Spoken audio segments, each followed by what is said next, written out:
Welcome to MR teaching home. আসসালামু আলাইকুম। আজ আমি আপনাদের জন্য আরো একটি ভিডিও নিয়ে আসছি। এই ভিডিওতে কোথায় কিভাবে আমরা কোডের ব্যবহার করব সেটা নিয়ে বিস্তারিতভাবে আলোচনা করা হয়েছে। তো চলুন আমরা দেখে আসি কোডের ব্যবহার।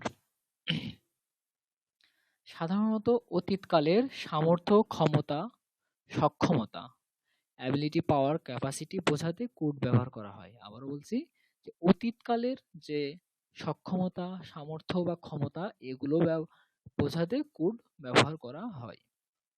আমরা কয়েকটি উদাহরণ দেখি তাহলে বিষয়টি স্পষ্ট হবে। গঠনটা কি হবে বাক্যের? যে সাবজেক্ট প্লাস কোড প্লাস ভার্বের base form plus object plus other.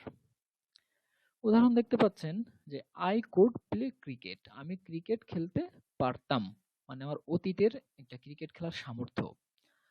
I could write a letter, আমি চিঠি লিখতে পারতাম। দে কুড প্লে ফুটবল, তারা ফুটবল খেলতে পারত। এখন দেখা যাক যে কোনো কিছু না করে পারলাম না, বা কোনো কিছু না করে পারলো না, বা কোনো কিছু না করে পারলেন না। অনেক সময় দেখা যায় যে আমাদের ইংলিশে কথা বলার ক্ষেত্রে বলতে হয় যে আমি এটা না করে পারলাম না, বা এটা না করে পারলো না বা পারলেন না। এসব বোঝাতে কুড নট বাট অথবা কুড নট বাট হেল্প ব্যবহার করা হয়। আবারও বলছি যে যখন কোনো কিছু না করে পারলাম না বা পারলো না বা পারবেন না, না করে, সেক্ষেত্রে কুড নট বাট হেল্প বা কুড নট বাট ব্যবহার করা হয়। তো চলুন আমরা উদাহরণ দেখলে স্পষ্ট হব। এখানে গঠন দেওয়া আছে যে subject plus could not but plus ভি1 অথবা could not but help plus ভার্বের সাথে আইএনজি। এখন আমরা উদাহরণ দেখি। যে উদাহরণ আছে I could not but play cricket, আমি ক্রিকেট না খেলে পারলাম না। অথবা I could not help playing cricket, আমি ক্রিকেট না খেলে পারলাম না। আমি বলছি যদি আপনারা কুড নট বাট দেন তাহলে এরপরে সরাসরি ভার্ব দিয়ে দিলেই হবে। আর কুড নট বাট তারপরে হেল্প দিলে অবশ্যই ভার্বের সাথে আইএনজি দিতে হবে।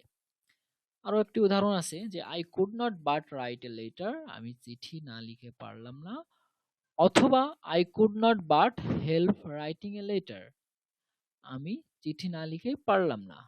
Rana could not but swim, Rana সাঁতার না কেটে পারলো না। অর সরি, এখানে আই আছে, এখানে হচ্ছে Rana. Or Rana could not but help swimming, Rana সাঁতার না কেটে পারলো না। কোনো কাজ বর্তমান বা ভবিষ্যৎ বা অতীতকালে ঘটার সম্ভাবনা বোঝাতে কুড ব্যবহার করা হয়। যে কোনো কাজ বর্তমানে, ভবিষ্যতে অথবা অতীতকালে যদি ঘটার সম্ভাবনা বোঝায় সেক্ষেত্রে কুড ব্যবহার করা হয়। তো চলুন আমরা গঠন এবং উদাহরণ দেখে আসি। গঠন কি হবে? সাবজেক্ট প্লাস কুড প্লাস ভার্বের বেস ফর্ম প্লাস অবজেক্ট।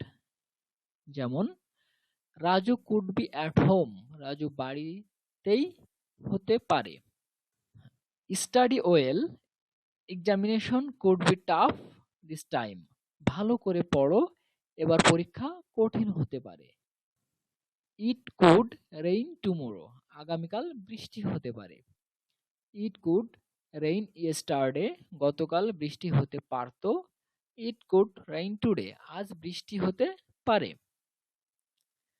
ভদ্র ও নম্রভাবে প্রশ্ন করতে বা অনুমতি নিতে বা অনুরোধ করতে কুড এর ব্যবহার করা হয়ে থাকে। যেমন বাক্যের গঠন দেখি যে কুড প্লাস সাবজেক্ট প্লাস ভার্বের base form plus object. Could I bro your বুক, অনুগ্রহ করে আমি কি আপনার বই ধার নিতে পারি। কুড ইউ প্র্যাকটিস দিস, অনুগ্রহ করে আপনি কি এগুলো অভ্যাস করবেন।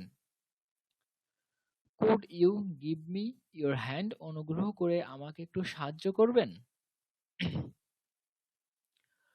কোনো কিছু করে থাকতে পারতাম বা করে থাকতে পারতো বা করে থাকতে পারতেন,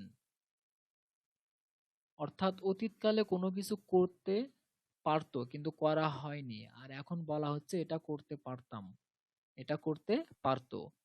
এরূপ বোঝাতে কুড হ্যাভ এর ব্যবহার হয়ে থাকে, কুড এর সাথে হ্যাভ এর ব্যবহার হয়ে থাকে। আমরা যদি গঠনটা দেখি, subject plus could have plus ভার্বের পিপিএফ, মানে ভার্বের past participle form plus object plus other. উদাহরণ দেখলে বোঝা যাবে যে she could have cheated the man, সে লোকটাকে ঠকিয়ে থাকতে পারত। I could have fail to earn a lots of money, আমি অনেক টাকা উপার্জন করতে ব্যর্থ হয়ে থাকতে পারতাম। Rana could have bought a mobile, Rana একটি মোবাইল কিনে থাকতে পারতেন। আমি এতক্ষণ যে কুড এর বিষয় নিয়ে আলোচনা করলাম, আশা করি আপনারা প্রতিটা বিষয় খুব ভালোভাবে বুঝেছেন। যদি আমাদের ভিডিওটা ভালো লাগে তাহলে অবশ্যই একটা লাইক, কমেন্ট করবেন। যদি সাবস্ক্রাইব না করেন তাহলে অবশ্যই সাবস্ক্রাইব করবেন এবং শেয়ার করে অপরকে দেখার সুযোগ করে দেবেন। সকলকে ধন্যবাদ জানাচ্ছি।